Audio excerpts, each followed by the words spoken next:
Hello friends, I am Dr. Ajay Kothari. I am a consultant spine surgeon at Sancheti Hospital, Pune. आज हम discuss करेंगे neglected fracture spine के बारे में।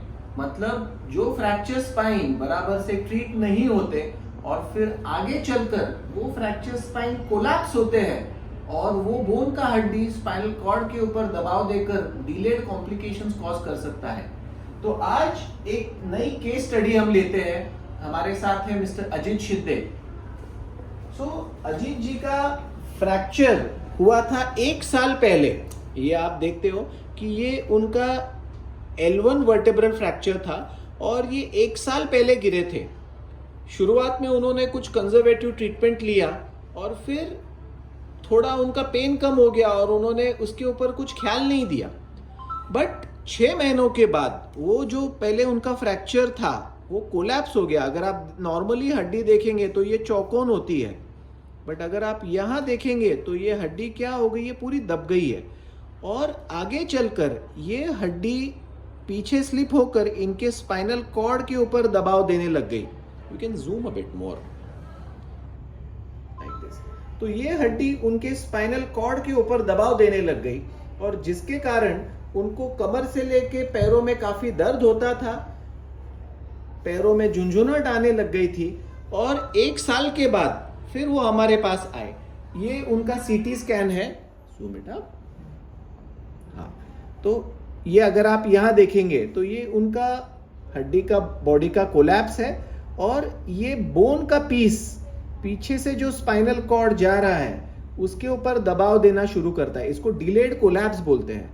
तो ऐसे कौन से केसेस है जिसको सर्जरी की जरूरत पड़ती है, जिसको सर्जरी की जरूरत नहीं पड़ती? तो इसके 2-3 क्राइटेरिया होते हैं। एक तो अगर एंटीरियर फ्रैक्चर होता है तो हम पोस्टीरियर लिगामेंटस कॉम्प्लेक्स पे ध्यान देते हैं। तो इसको 3 कॉलम इंजुरी बोलते हैं, anterior column, middle column and posterior column. तो अगर आप देखेंगे तो एंटीरियर कॉलम भी गया है, पोस्टीरियर कॉलम भी गया है और ये जो मिडिल कॉलम गया और ये जो पोस्टीरियर कॉलम है, अगर आप देखेंगे तो ये 2 हड्डियां एक दूसरे के अपार्ट है। मतलब ये हड्डियां एक लाइन में होनी चाहिए, बट अगर आप यहाँ फ्रैक्चर के यहाँ देखेंगे तो इसकी एक हड्डी यहाँ है, एक हड्डी यहाँ है। इसका मतलब इसको जो ये कनेक्टिंग लिगामेंट्स है, ये सारी लिगामेंट्स टूट गई है। इसको हम पोस्टीरियर लिगामेंटस कॉम्प्लेक्स बोलते हैं या टेंशन बैंड बोलते हैं। तो इसका ये पोस्टीरियर लिगामेंटस कॉम्प्लेक्स उसी वक्त टूट गया था और अगर ये 1 साल पहले फ्रैक्चर होकर हमारे पास आता था तो हम बोलते थे कि भाई आप इसको फिक्स कर लो फ्रैक्चर को, ये तो आगे चल के तकलीफ देगा। और तब ये डायग्नोज नहीं हुआ और ये पेशेंट को आगे चल के पैरों में कमजोरी आना शुरुआत हो गई। अब हमने इनका 1 साल के बाद जब पैरों में इनको झुंझुनाहट आने लग गई, कमजोरी आने लग गई, तब इनका सर्जरी कराया और आप यहाँ देख सकते हो कि उस फ्रैक्चर को हमने यहाँ पे स्टेबलाइज किया। तो ये वो फ्रैक्चर्ड लेवल था, लाइट में देख सकते हो। तो ये वो फ्रैक्चर्ड लेवल है, कैन जूम इट अप। और 1-2 ऊपर के नॉर्मल वर्टेब्रास और नीचे के नॉर्मल वर्टेब्रास। तो इनका जो ये बेंड ऐसा वर्टेब्रल फ्रैक्चर था वो हमने पूरा सीधा कर दिया और डिकम्प्रेशन किया। जो वो नर्व के ऊपर दबाव था उसको डिकम्प्रेशन किया। आज का जो केस सीरीज है, इससे हमको क्या पता चलता है कि कोई भी फ्रैक्चर है तो उसको पहले क्लासिफाई करना चाहिए कि whether this is a stable fracture और this is a unstable fracture. जैसे मैंने बताया कि एक्सरे, एमआरआई और सीटी स्कैन, इसमें हम इजीली पता कर सकते हैं कि ये फ्रैक्चर स्टेबल है या अनस्टेबल है। अगर आपका फ्रैक्चर ये स्टेबल फ्रैक्चर है तो 3 हफ्ता रेस्ट लेकर धीरे धीरे पेशेंट को रूटीन में लाया जा सकता है और by the end of 3 months वो पूरा हील हो जाता है। बट अगर आपका फ्रैक्चर अनस्टेबल है तो फिर उसको अगर आप उठ के बैठते हो पेशेंट को, या पेशेंट गाड़ी चलाता है, झुकता है, तो उससे उसका सारा लोड वर्टेब्रा के ऊपर आता है, वर्टेब्रा से स्पाइनल कॉर्ड के ऊपर जाता है और आगे चल के उनके स्पाइनल कॉर्ड में ये तकलीफ हो सकती है। तो पहले आपके डॉक्टर से आप ये पता करें कि आपका फ्रैक्चर स्टेबल है या अनस्टेबल है। स्टेबल है तो मैंने बोला कि उसको इनिशियली रेस्ट और फिर मेडिसिन, फिजियोथेरेपी, बेल्ट, इसके सहायता से ठीक किया जा सकता है। बट अगर अनस्टेबल है तो आपके डॉक्टर के सलाह अनुसार उसको फिक्सेशन करना है या और कोई ब्रेसिंग करना है, ये आप आपके डॉक्टर से मिलकर पता कर सकते हैं।